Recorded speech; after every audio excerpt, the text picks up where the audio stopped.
नमस्कार दोस्तों, जैसा कि हमने पिछली वीडियो में जाना कि पूरे ब्रह्मांड में मौजूद सितारों की तुलना पृथ्वी पर मौजूद रेत के कणों से की जाए तो शायद हर कण के लिए 10,000 सितारे पड़ेंगे।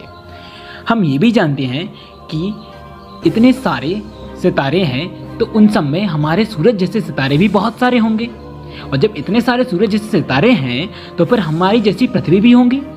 तो आज तक हमें ये सारे एलियंस मिले क्यों नहीं? इसे ही हम फर्मी पैराडॉक्स कहते हैं। दोस्तों, अगर आपने हमारी पिछली वीडियो नहीं देखी है तो उसका लिंक हमने डिस्क्रिप्शन में दिया हुआ है। तो दोस्तों, यहाँ हम फर्मी पैराडॉक्स के पॉसिबल सॉल्यूशंस के बारे में बात करेंगे। पहला, क्या हम आने वाले समय में अतीत बनकर रह जाएंगे या फिर हम टाइप 3 की सिविलाइजेशन बनकर एक शानदार भविष्य बनाएंगे। जैसा कि आप सब जानते हैं, स्पेस में ट्रैवल करना बहुत ही कठिन होता है। अगर दूर मौजूद स्टार्स के लिए अगर सफ़र करने के लिए निकलें तो हमारे लिए एक खतरनाक चैलेंज होगा। हमें बड़े पैमाने पर जरूरी सामान को इकट्ठा करना होगा और अपने स्पेसक्राफ्ट में ज़्यादा से ज़्यादा ईंधन रखना होगा, क्योंकि ये हमारी यात्रा हजारों साल के लिए होगी और हमें जीवित रहने के लिए बहुत बड़ी मात्रा में इन सब की ज़रूरत पड़ेगी। और ज़रूरी नहीं है कि हम जिन प्लैनेट्स पर जा रहे हैं वो हमारे रहने योग्य हों, और क्या पता इतनी कठिनाइयों से हम जिन एलियंस को ढूंढ रहे हैं वो हमें देखते ही हम पर हमला कर दें। दोस्तों, हम सब जानते हैं हमारा ब्रह्मांड बहुत पुराना है और पृथ्वी पर जीवन की शुरुआत 3.6 बिलियन साल पहले हुई थी, और इंटेलिजेंट ह्यूमन लाइफ की शुरुआत लगभग 2.5 साल पहले हुई है, और साइंस एंड टेक्नोलॉजी का विकास कुछ सदियों से ही हुआ है। तो इस हिसाब से हम बहुत पिछड़े हुए हैं। क्या पता पृथ्वी पर भी ग्रांड एलियंस का साम्राज्य रहा हो और किसी प्रॉब्लम की वजह से वो यहाँ से चले गए हों। और ये सच हो सकता है क्योंकि हमें पृथ्वी पर हजारों साल पुराने खंडर देखने को मिलते हैं। ये भी हो सकता है जो ग्रांड एलियंस लाखों सालों से पृथ्वी पर अस्तित्व में थे उनमें से 99% की मृत्यु हो गई हो और इसलिए वो सब खत्म हो गए हों।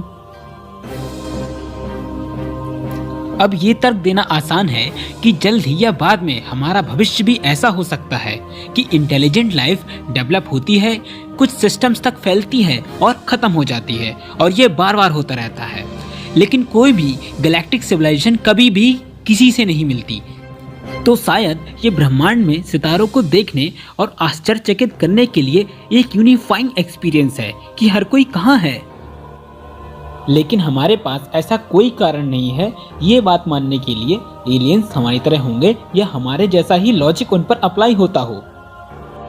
यह हो सकता है कि हमारा उनके साथ कम्युनिकेशन करने का साधन बहुत पुराना हो। मान लें आप एक घर में एक मोर्स कोड ट्रांसलेटर के साथ संदेश भेज रहे हैं, लेकिन कोई जवाब नहीं दे रहा है। अब आपको लगता है आप अकेले हैं।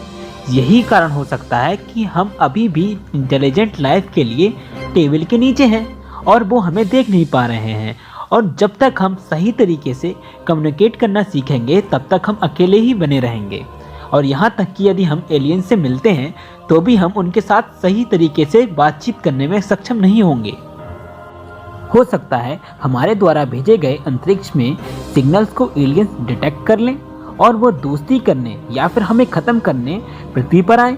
कल्पना करो कि वो हमें ख़त्म करके हमारे प्लैनेट से अपनी ज़रूरत का सामान लेने आए, तो क्या हम उनका सामना करने के लिए तैयार हैं या फिर हम आपस में ही धर्म जाति को लेकर खुद ही समाप्त हो जाएंगे? दोस्तों, इसका जवाब हमें कमेंट बॉक्स में ज़रूर दें। धन्यवाद।